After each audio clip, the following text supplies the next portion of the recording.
You are now listening to the sound of sanity. This sound will continue for the duration of the program.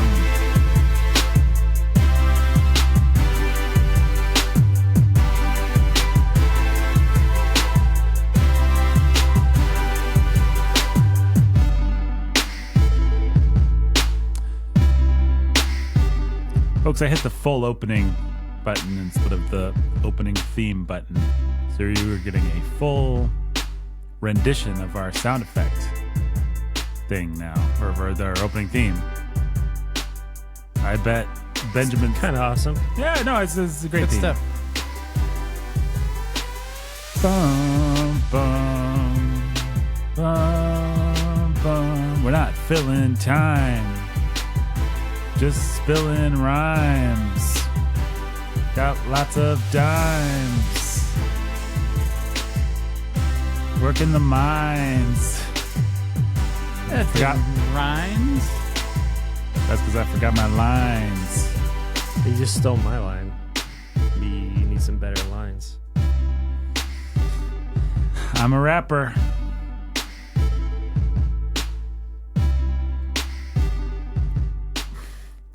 I got a rhyme for that, but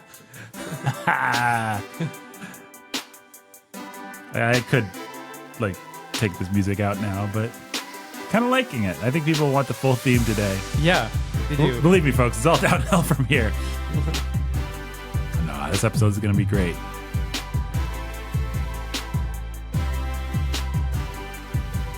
This episode will be great.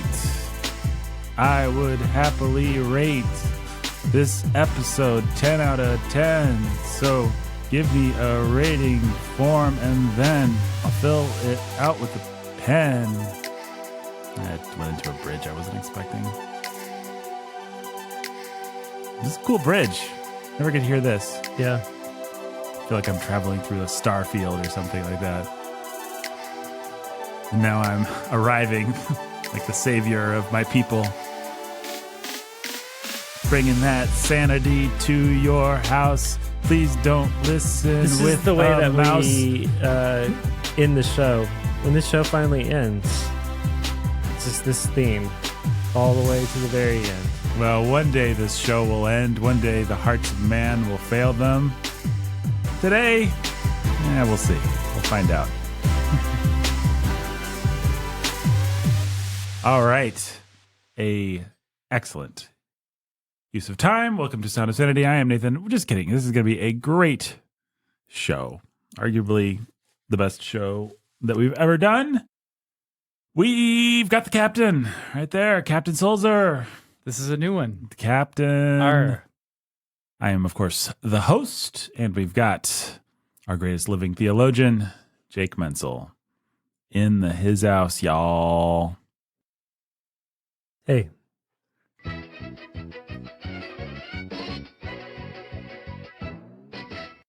So, today is another one of our famed reading episodes where we talk about books that we've been reading lately. What books have you guys been reading? Which we call Sanityshelves usually. Yeah, sorry, Ben. You didn't want to do that today, No, I you? did. Okay. I'm happy to do it. I'm happy to All do right. it. I just didn't have it ready to go. No. Today it's Sanity Shelves. And we are talking about books that we've just read. What books have you guys been reading? I just finished the book, finally, Boundaries, which some of us have been reading. And it was good. It was helpful. I don't know that I have much to say that we haven't already said, but it's just a practical application of attachment theory, boiled down kind of thing. There are lots of helpful principles for thinking about yourself and your time and your obligations to other people and how you should have good fences because they make good neighbors. And of course, there's a bunch of silly parts in terms of the way the authors are going to use scripture and argue from scripture for certain things. But that, I feel like most of that is minor annoyances along the way. It's a helpful book. I'd recommend it. Read with discernment. Take with salt. So I was in the car with our greatest living theologian, Jacob Menzel, and he was just listening to the end of Boundaries. So I heard the gay part that you're referring to, the part about like, well, God didn't want us to hurt him, so he had boundaries. And it is the dumbest part of the book. But listening to that part reminded me what a great book it is, and that everyone should read it, and that should just be a foundational text. I think it's a foundational text at this point. I had never read it. I finished it a couple weeks back. Loved it. It definitely has some horrible parts, some bad parts, and dumb parts.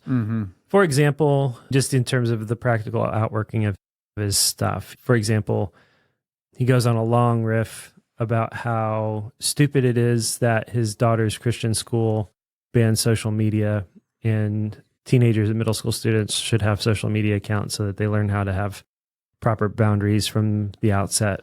And so you're talking about kids with smartphones and social media accounts, and him just like nonchalantly asserting anybody who would have any hesitations about giving that sort of thing to their 12, 13-year-old daughter is stupid. Well, you want to make sure to take your kids to the red light district so they can learn to not look in the windows. Right, exactly. How else are they going to learn to not look at the prostitutes in the windows? This wasn't in my book, I don't think. Were you listening to an updated edition? I must have been, yeah. Cool. Yeah, I didn't get that. Yeah, I mean, I guess you didn't learn anything I'm about happy that I didn't get that. Social media probably wasn't a thing. Probably, updated and expanded. Yeah, I mean, the book was first written in the early 90s when none of what Jake just said would have been a thing. So yeah, or maybe even the late 80s. I don't remember. But yeah, this is updated and expanded, and I think he even references TikTok. He certainly references Snapchat and Instagram. So it's pretty recent in terms of his view and understanding of these sorts of things. But yeah. Really great, really helpful kind of book I wish I had read with some trust and some openness about 20 years ago. And the kind of book that I want to put in the hands of lots of people. Just needs to be part of the conversation. Yep. I say we get everyone at church. We hand them this book. We say, you got to read this. You have to read this tonight. You're not allowed to leave until you read this. And you have to uncritically accept every part of it. Right. And if you're that's our boundary with you. My boundary is I get to put my hand on your shoulder in a creepy way. Oh my goodness. Anything can be misused. Hammers, good for nails, bad for foreheads. Yeah, Boundaries, great book.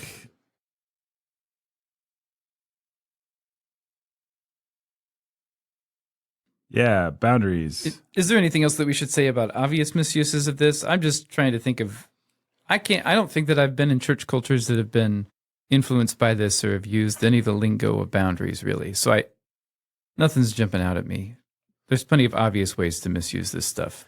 Well, there's definitely a kind of person that's going to take this and use it to justify their selfishness. And justify a ton of selfishness so that their life is not oriented to God or the church. Church is just another thing in their life, and they are the orderer and keeper of their life. That's right. And so they've set up their boundaries, and don't you dare ask them to do anything outside of their comfort zone or consider whether or not you see in the book of Acts, in Acts chapter 2, the people are orienting themselves to God by orienting themselves to the church and the culture of the church, and their life radiates and out from that and is shaped by that sort of thing. There's a central place for the church family and community in terms of shaping your life and shaping the boundaries of your life. That's right. And there's a very easy way to just make church an a la carte piece of your life. Yep. Instead of allowing God to be the one who defines and determines things. So I was talking to somebody, just the other day, it was one of our elders, about a family in his church and an older woman in the church who he wanted to lead a Bible study. And she's like, yeah, do we need that right now? Do I need that in my life? And he's like, well, she's not wrong, but also there's something fundamentally wrong because her grid was, well, church is only allowed to take up so much of my time because the family and the school and the sports and the things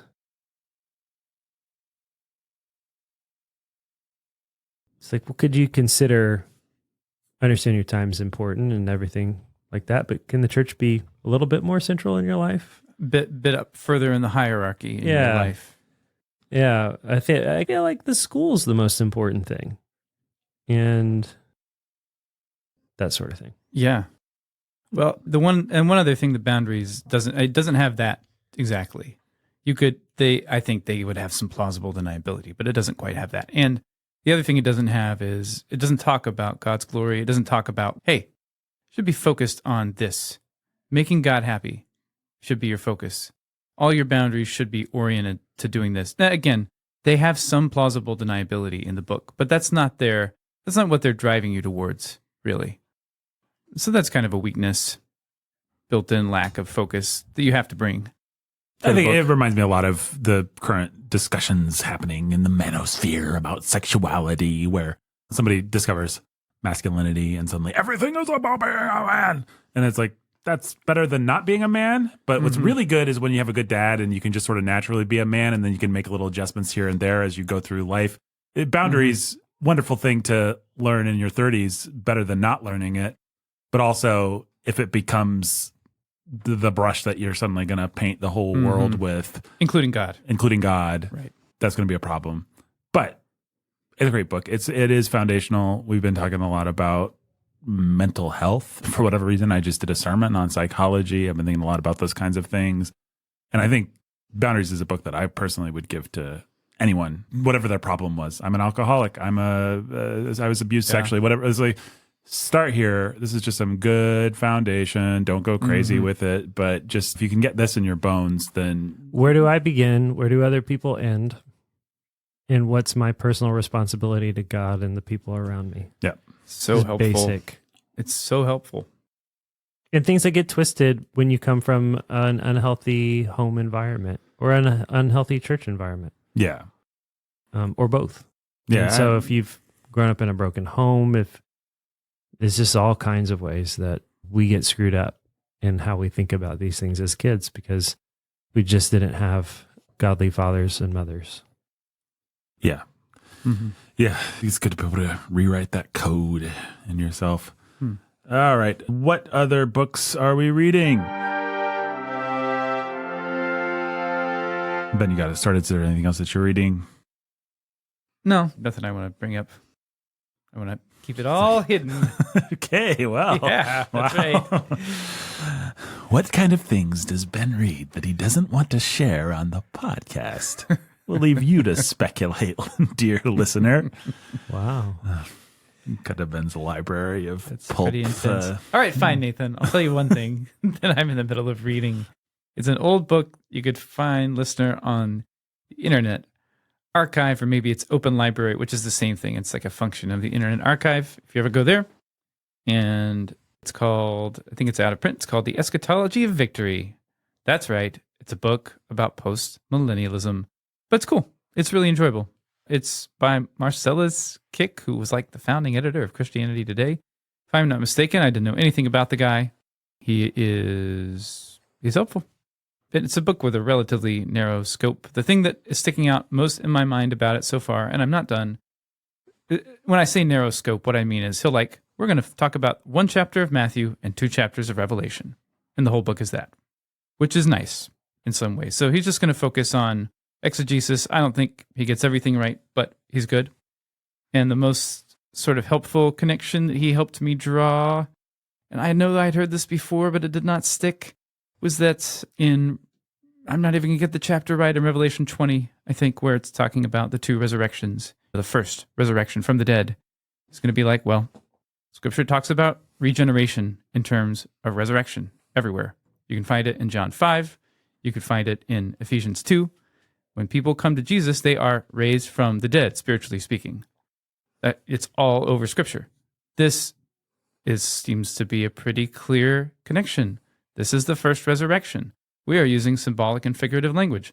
Look how many times that you can find in Scripture where you're going to talk about, John 5 would be the place to go. Jesus talks about an hour is coming, and now is when the dead shall hear the voice of the Son of God and live.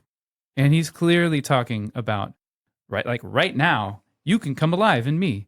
And in the future, all the dead bodies are going to come out of the graves. Right. So just this guy making those connections for you and just patiently working through the text, really helpful, really good. So it doesn't matter if you buy all of his argumentation, but stuff like that is like, oh, this is great.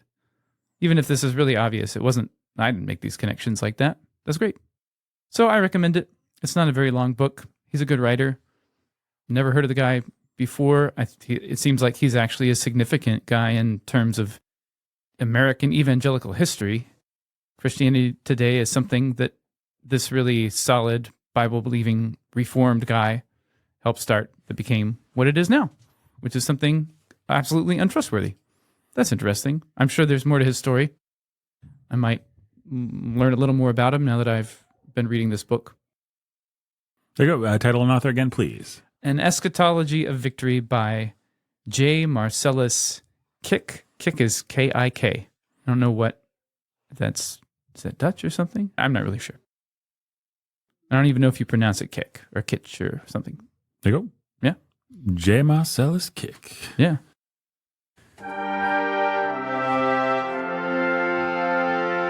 That, I guess, was your final book. Yeah. All right, Jake, what you been reading besides Boundaries, my friend? I've still dabbled a little bit in Outlive by Peter Attia, but not much. And Habits of the Household by Justin Early, but not much. I did finish Boundaries, like I said. I have been dabbling in and out of Unseen Realm by Heiser, taking that in chunks. Nothing really interesting to talk about there.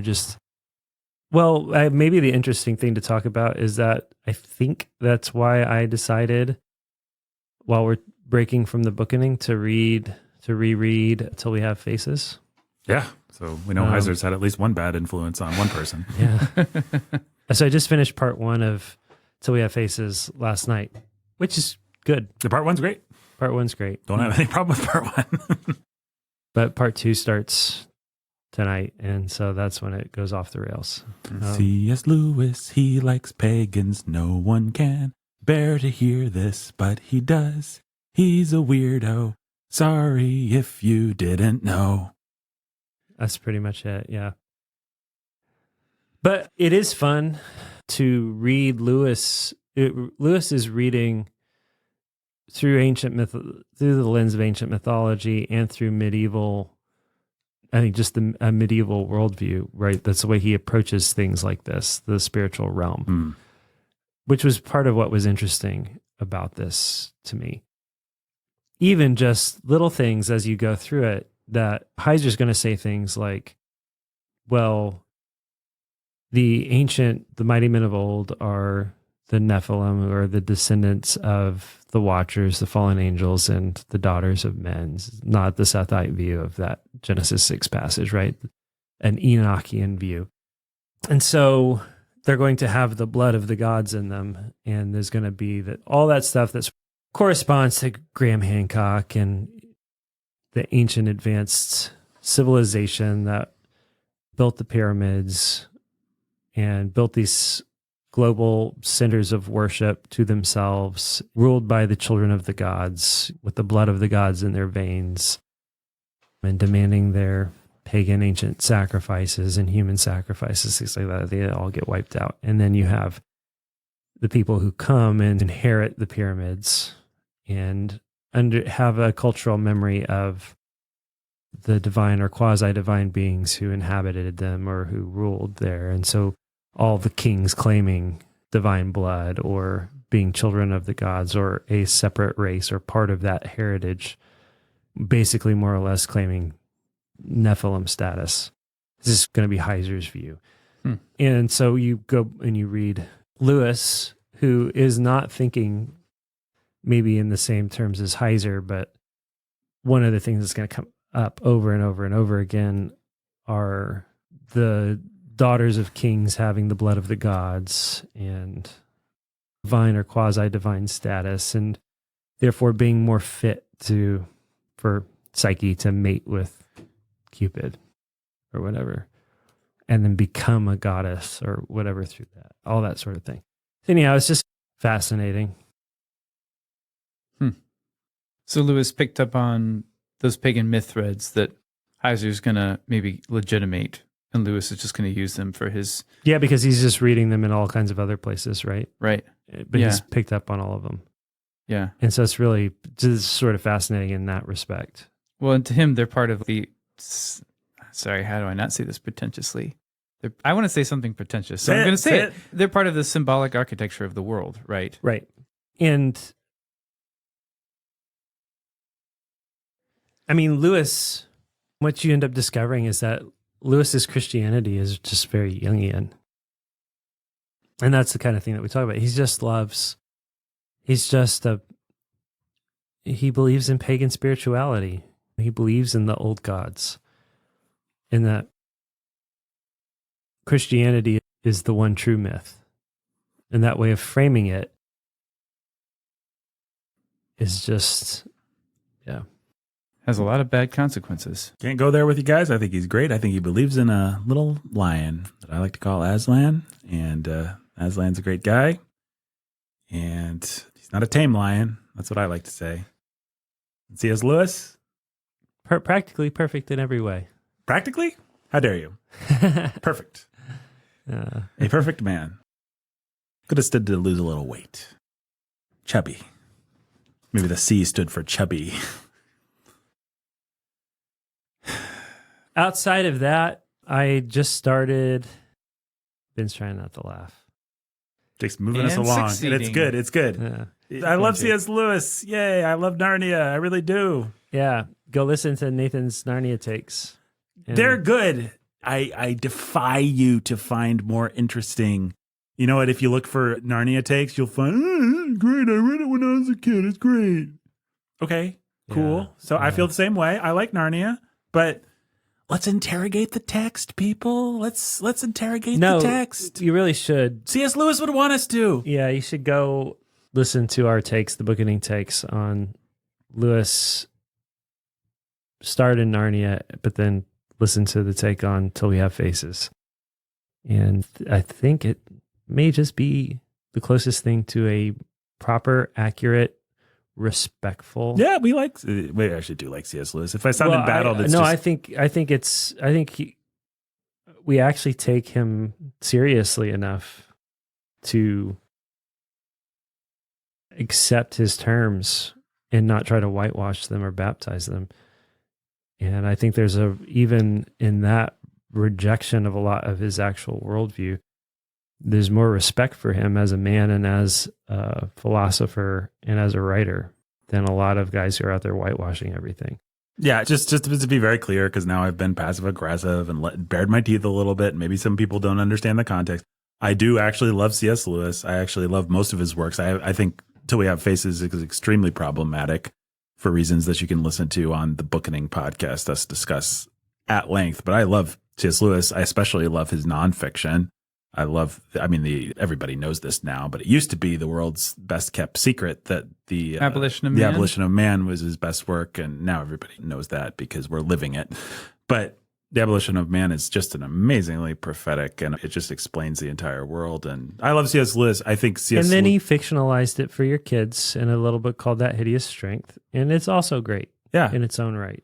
But C.S. Lewis was a guy that liked rational discussion, that liked Oxfordian debate, that liked men talking to each other and positing ideas and then backing them up with evidence and coming back. So C.S. Lewis, I believe, would want us to interrogate his ideas, to talk about the places where we feel uncomfortable with them. And the whole kind of the thing that's happened, the reason that I feel embattled about this is because anytime we say anything about Lewis, people go crazy and they're just like, what?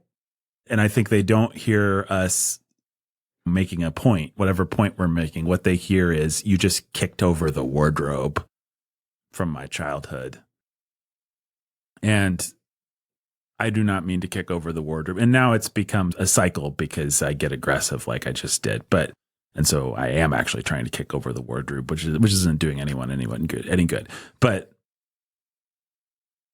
C.S. Lewis, we just want to engage with him like he's a dude, a sinner, a guy that had some great ideas and was a good writer. And I love C.S. Lewis. To this day, if I have to write an essay or something like that, I go read C.S. Lewis. Like, that's the person who's sort of soul I want to infuse me as I try and get an idea down on paper, more than Chesterton, more than any other, more than Hemingway, more, I don't know, E.B. White. Yeah. Who else you would name? Like I want to see the clear, lucid way that Lewis could lay out an idea so that anyone could understand it. And his use of metaphor and his building of arguments, it's superb.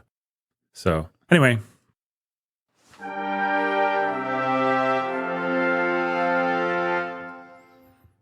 What else you guys been reading, Jake? The only other book off the top of my head, I did spend a couple days dabbling in church planning books and stuff like that, but that's boring. I started listening to The Wounded Heart by Dan Allender not long ago. And for those of you that don't know, The Wounded Heart is a book specifically dealing with victims of sexual abuse. And I had never read it before, but it's a book that's widely used in our circles for people who have suffered sexual abuse and abuse of other kinds, because it translates to that sort of thing, or just had traumatic childhoods. And so I just started it, fresh to it, but it's so far really great and lives up to the hype. And I commend it. Yes. Dan Allender's great. Wounded Heart is probably, I'd say, the best book on the subject that I'm aware of. There's quotes from it that live in my head. Denial of the past is always a denial of God is something that he says in there, which is something that's lived with me and helped me. I think he talks in that book about how contempt is a species of control, which is really useful stuff. Let me externalize the problem so that I have something to hate, and so I have something to control. Yeah. As long as I'm contemptuous about myself, I feel like I'm controlling myself. As long as I'm contentious towards someone else. Mm-hmm. Anyway, that's good. That might be me putting it in different clothes than he puts it in, but I think he really helped me think those sorts of things through. So yeah, I like that book a lot.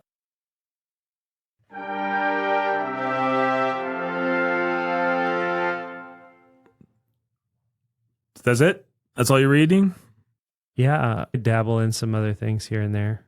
But yeah, that's pretty much it for me right now. I'm still sort of in that same place that I was. I think the last time we talked about this, where depending on the stresses and pressures in my life and the time that I have, I'm either hungry for input and ideas and thoughts and take car time reading and listening, or I am just like fried. And it's always trying to find that balance, but a lot of the last couple of months I've just been fried. So I have not spent a lot of time reading or wanting to listen to things, but just trying to take every moment I can to relax, refresh, reset. Just have felt very much running at the end of things, and not having a lot of time to give spare thoughts and energy. Mm-hmm. Yeah. Looking to reprioritize, refocus, find ways to simplify my life is the actual priority right now over spending a lot of time reading and studying things. Yeah, same. Well, the other thing I did that was dumb in terms of my reading is I was like, I'm going to actually read. And so now I never read. Yeah. I was like, I have a physical copy of the book. I'm going to, actually the book that I wanted to read only exists physically. Nobody's ever done an audio book. So I am slowly plodding through it, but I need to either prioritize it or just give up and do the audio book because it's just really hard to fit. What is it? I'm trying to remember what it's called. It's History of Psychology. I'm afraid I don't have the name right in front of me. I'll bring it next time. But cool. It's great. It's because I've been looking for a popular history of psychology because I really love learning about the history of psychology. Like I said, I preach a sermon on it, which you can hear if you're interested, which is a weird place to give a history of psychology because you got to like pack it into 4 minutes, and then you want the sermon to actually have a point that will affect people's hearts as opposed to just being like a lesson. So I obviously learned a lot of things that I couldn't turn around and put in the book. But yeah, he starts by talking about an ancient Egyptian king and this king wanted to prove that the Egyptian race was superior. And so he separated two kids from their parents and basically had their caretakers not speak to them. The idea being that if they were not given a language, they would develop naturally the language that was Egyptian. His theory was, we are superior, so it left to your own devices, you will become Egyptian. And this guy casts this ancient Egyptian king, whoever he was, as the first psychological experiment. So there's lots of fun historical. It didn't work, by the way. The kids just ended up gibbering morons. But he takes you through Plato's conception of what a human being is, and Socrates, and obviously the Middle Age Socratic, your Thomas Aquinas. He takes you through theologians. He's not a Christian. It's just really interesting to. But you can't deal with psychology without reckoning with Augustine. Right, exactly, and he does. And he does a pretty good job. He spends a long time in the Bible, and the way he wants to cast the Bible, which I think is not correct, but is interesting, is he wants to say, I'm not going to do it communal over individual. And yeah, there's some of that, but also predestined over, in other words, he takes very seriously the passages where it says God hardened Pharaoh's heart. He's just like, actually, if you look at agency. If you just look at it, it's like people do things because God made them to do those things. This man was made to do this thing. There's not a real big emphasis on personal agency, and the personality as a developing complex mechanism. And I don't think he's exactly right about that, obviously, but it is also interesting to look at the Bible through that lens and ask just exactly, what does the Bible say about personality? And I'm not going to give you any interesting answers right now, but it is just an interesting experiment. Like we think about these things with layers, like subconscious and conscious and all these different things, these ideas that we draw from psychology. You go back and you actually look at the scriptures and you ask yourself, okay, what is it that makes a man? And this guy wants to position the Bible as being part of just another ancient text, part of other ancient texts. And what he's saying is nobody back then thought in terms of personality. Nobody back then thought, certainly pre-Christ, BC, nobody thought in terms of, well, I'm a really selfish person. It's more like, no, you do selfish actions.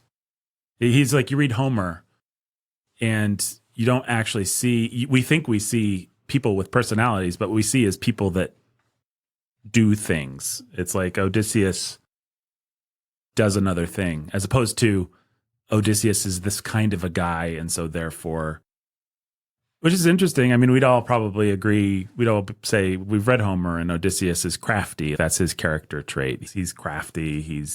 But this guy, whether you agree with him or not, what he posits actually is that, now you're reading that back in. He's not crafty. He just does crafty things. And he says, you look at Plato, you look at Aristotle, you look at the way these guys conceived the Stoics, the Epicureans, these different sects of thought at the time. It's like, his big point is that the notion of personality, the notion of a thing that develops, that we get through nature or nurture, that kind of exists even independent of our actions, is, in his mind, a relatively new innovation of the modern psychologists. So I don't know whether I actually agree with that. I don't think that would not sum up everything that the Bible has to say, certainly. No. But it is interesting to go back, try and figure out just how much you read your own ideas from a modern context into ancient texts and what the push and pull is there. And I think some of his stuff is overstated. You could probably already feel the overstatedness in what I just said. But it is an interesting book. And more than that, it's just a popular history of psychology, which I could not find. Like, I remember when I was a teenager, early 20s, reading a popular history of philosophy. And it was really great. It just took you through, it was by Will Durant, if anybody knows that, the great historian. He wrote these big tomes that you'll still see. If you go to a used bookstore, you're going to see a full collection of Will Durant's writings, big hard book, back books, usually going for about $120 for the set of them. You see that at every used bookstore if you know to look for it. And he wrote a really great book called The Story of Philosophy or something like that. And it just takes you through like who was Socrates, who was Plato in a fun, accessible, light way. He does a good job of summing up people as difficult as Immanuel Kant and stuff like that. And I'm not the kind of person that, like, I'll take knowledge where I can get it. I'm not like well, I've got to have a primary source. If I can find a good secondary source that's more accessible, great. I'm a pragmatist, whatever gets the job done. I really don't care. I understand there's reasons we use primary sources, and I understand when it is someone that I know, like say John Calvin, the secondary sources suck and are always misinterpreting him. So I don't want to pretend like I read Will Durant, so now I know exactly who Immanuel Kant was. That's not what I'm saying, but I think there is a good use of secondary sources. And so I was looking for, it's like, I've read Jung, I've read a little Freud, I know some of these guys, but I don't have the time or space in my life to actually learn about a subject that really intrigues me, which is the modern study of psychology. I'm not going to read all the primary sources. I'm not going to read Pavlov's diaries or something like that to learn about conditioning. So I just need to find a popular book, and there's not one. You can find a bunch of crummy academic, the kind of book that you go on Amazon and it costs $300 because you're buying it for some course or something. But I just couldn't find, or you can find really short, like things for kids. Dr. Sigmund Freud was the father of psychoanalysis. And there's like a picture of a guy with a beard, kind of Bible Project style drawing. You can find like super simplified or super academic, but just finding a good popular history of psychology was difficult to find. I finally found one that actually is good, very readable. Sorry, folks, I forget what it is. And my internet is down, or I just look it up for you. I'm not going to try and look it up on my phone right now. Sorry, but it does not exist. It's out of print and it does not exist in an audio form. So I'm trying to read it and it's good, but yeah. So that's a book that I'm reading. I haven't really read much of anything else. Other various psychology books, I guess I've looked at recently. Yeah, that's it. I think maybe I talked about this one last time. I read a book called Outsmart Your Brain by Daniel T. Willington, PhD. And in a sentence, knowing doesn't mean being able to understand an explanation. It means being able to explain to others. I did not mean to click on that, but that is Daniel T. Willingham, author of Outsmart Your Brain, which is a book about how to learn things in the easiest way possible, like how to study for tests, how to retain information, memorization techniques. It's another thing I'm pretty interested in. I mean, especially now in my life, it's just like there's things I want to learn, but I don't have a lot of time.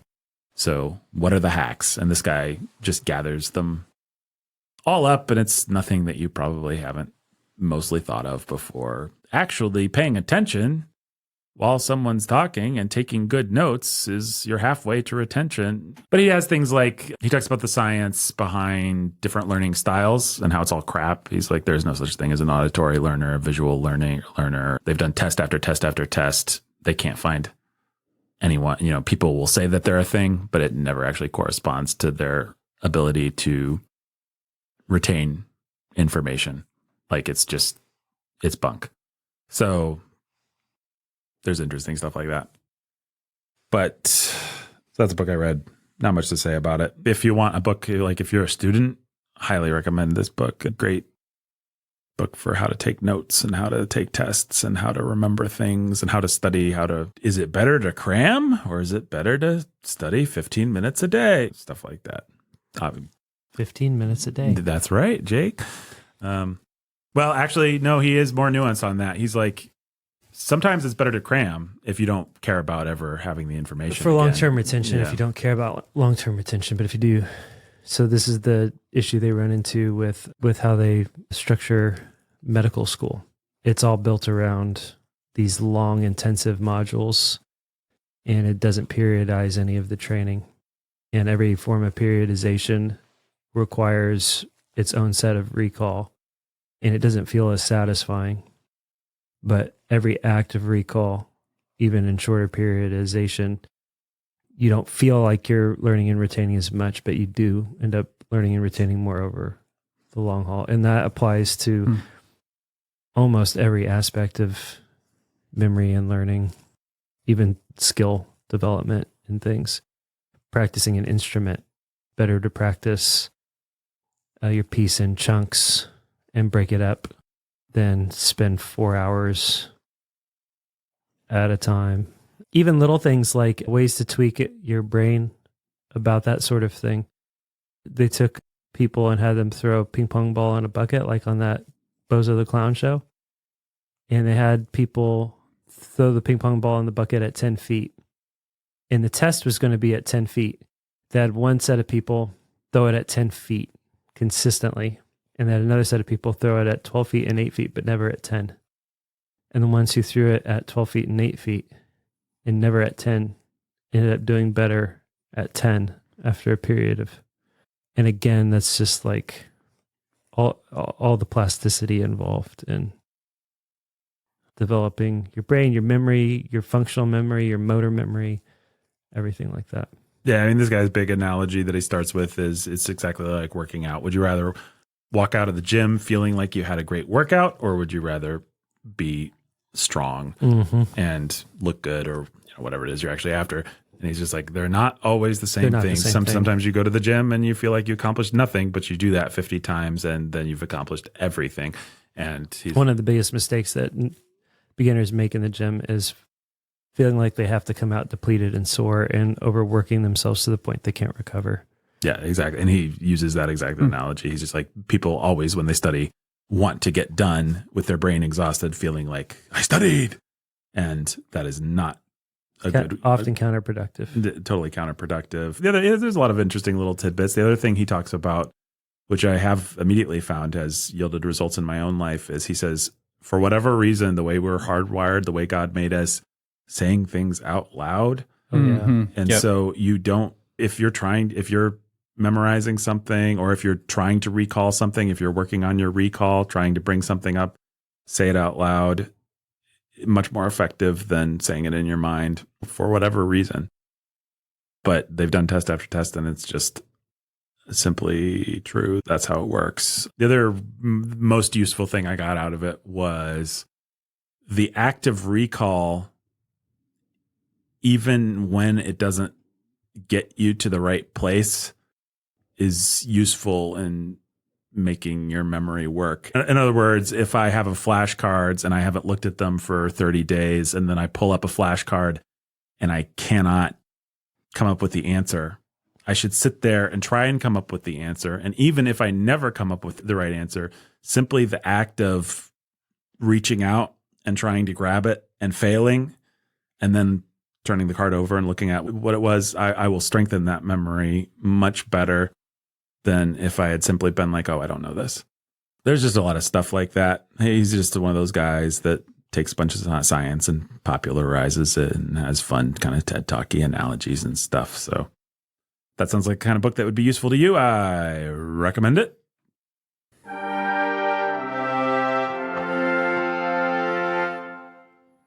Any more thoughts? Anyone? Nope. Mm-mm. All right. Well, we enjoyed bringing you this show. You've been listening to The Captain, the greatest living theologian, and your host, me. Until next time. Stay sane.